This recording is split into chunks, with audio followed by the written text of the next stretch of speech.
Hi friends, உஷாவின் உலகத்திற்கு உங்களை அன்புடன் வரவேற்கிறேன். இன்னைக்கு நாம் சூப்பரான டேஸ்டான மட்டன் பிரியாணி செஞ்சுருக்குறோங்க. நீங்கள் இதே மாதிரி செஞ்சு பாருங்கள், சூப்பராக வருங்க மட்டன் பிரியாணி.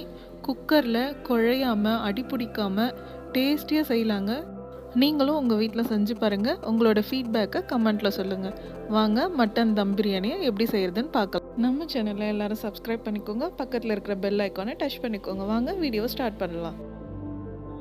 நான் இன்றைக்கி 3 அழாக்கு பாஸ்மதி அரிசி எடுத்துருக்குறேங்க. 1/2 கிலோவுக்கு கொஞ்சம் அதிகம் இது. இந்த அரிசியை 2 முறை வாஷ் பண்ணி எடுத்துக்கலாம். அழுத்தி வாஷ் பண்ண வேண்டாம், லேசாக கலந்து விட்டு வாஷ் பண்ணி எடுத்துக்கலாம். வாஷ் பண்ண பாஸ்மதி அரிசியை 20 நிமிஷம் ஊற வச்சுக்கலாம். அதுக்குள்ளே நம்ம வெங்காயம் தக்காளியெல்லாம் கட் பண்ணி எடுத்துக்கலாம்.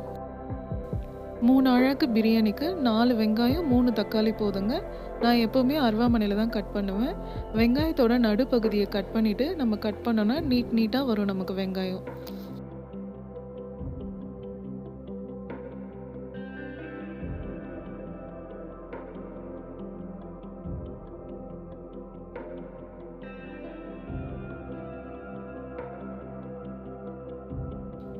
இப்போ நாம் பிரியாணிக்கு தேவையான வெங்காயம் தக்காளி கட் பண்ணிட்டோம். கொத்தமல்லியும் புதினாவும் கட் பண்ணி எடுத்துக்கிட்டோம்.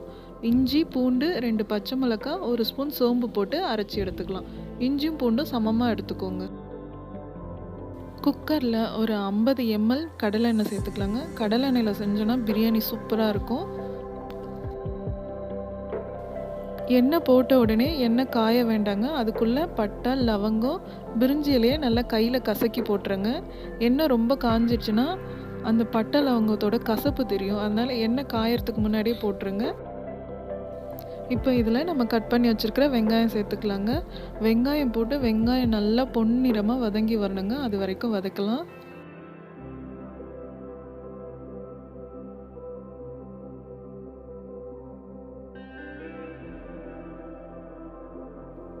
இந்த வெங்காயம் வதங்கிறதுக்கு 5லேருந்து 7 நிமிஷம் ஆகுங்க. அதுக்குள்ளே நம்ம மட்டன் நல்லா வாஷ் பண்ணி எடுத்துக்கலாம். இஞ்சி பூண்டு அரைச்சி எடுத்துக்கலாம்.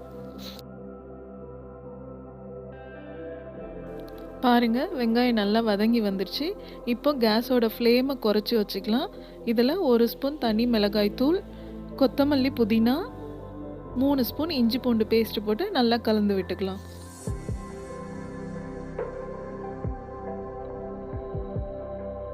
இப்போ நம்ம வாஷ் பண்ணி வச்சுருக்கிற மட்டன் அதில் சேர்த்து நல்லா ஒரு 2 நிமிஷம் கலந்து விட்டுக்கலாங்க. அப்போ தான் அந்த புதினா வாசனை இஞ்சி பூண்டு வாசனைலாம் நல்லா மட்டனுக்குள்ளே இறங்கும்.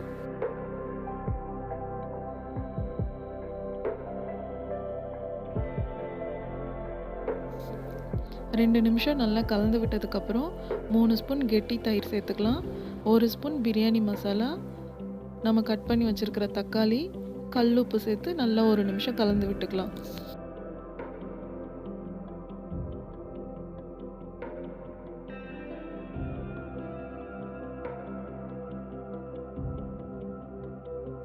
பாஸ்மதி அரிசிக்கு 1 அழாக்குக்கு 1.5 அழாக்கு தண்ணி எடுத்துக்கணுங்க. நான் தண்ணி மொத்தம் அளந்து இதில் வச்சுருக்கிறேன். நான் மொத்தமாக 4.5 அழாக்கு தண்ணி எடுத்து வச்சுருக்கிறேன். நம்ம அளந்து வச்சுருக்கிற தண்ணியை மட்டனில் சேர்த்து மூடி வச்சு 5 விசில் விட்டுக்கலாம். மட்டன் வேகிறதுக்குள்ளே நம்ம ஊற வச்சுருந்த அரிசியிலேருந்து தண்ணி ஃபுல்லாக இந்த மாதிரி வடித்து எடுத்துக்கலாம். உங்ககிட்ட ஸ்டெய்னர் இருந்தால் கூட ஸ்டெய்னரில் போட்டுக்கலாம்.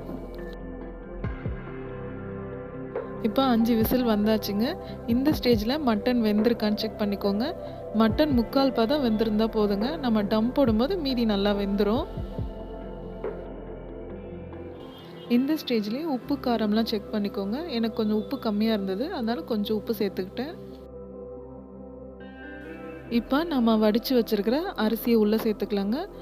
கேஸோட ஃப்ளேமு மிதமான தீயில வச்சுக்கலாம். இப்போது மிதமான ஃப்ளேம் வச்சு ஒரு மூடி வச்சுருங்க. இந்த அரிசியும் தண்ணியும் சமமாக கொதித்து வர வரைக்கும் வேக விடலாம்.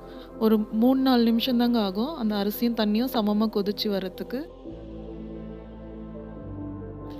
பாருங்கள், அரிசியும் தண்ணியும் சமமாக கொதித்து வந்துருச்சு. அரிசிக்கு மேலே கொஞ்சம் தண்ணி நிற்கணும். இந்த அளவு போதுங்க. இப்போ இதில் புதினா கொத்தமல்லி கொஞ்சம் தூவிட்டு 1 ஸ்பூன் நெய் போட்டுட்டு குக்கர் மூடி விசில் போட்டுட்டு சிம்மில் வச்சுக்கலாம். 15 நிமிஷம் டம்மில் இருக்கட்டும். 15 நிமிஷம் முடிஞ்ச உடனே குக்கர் ஓப்பன் பண்ணாதீங்க. குக்கரோட விசில் ஃபுல்லாக அடங்கினதுக்கப்புறம் குக்கர் ஓப்பன் பண்ணுங்கள்.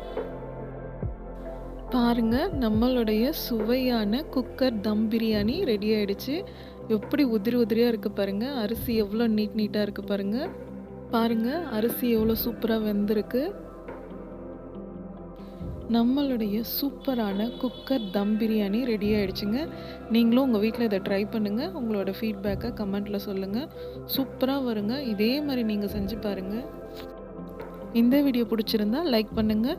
உங்கள் ஃப்ரெண்ட்ஸ் அண்ட் ஃபேமிலிக்கு ஷேர் பண்ணுங்கள். தேங்க்ஸ் ஃபார் வாட்சிங்.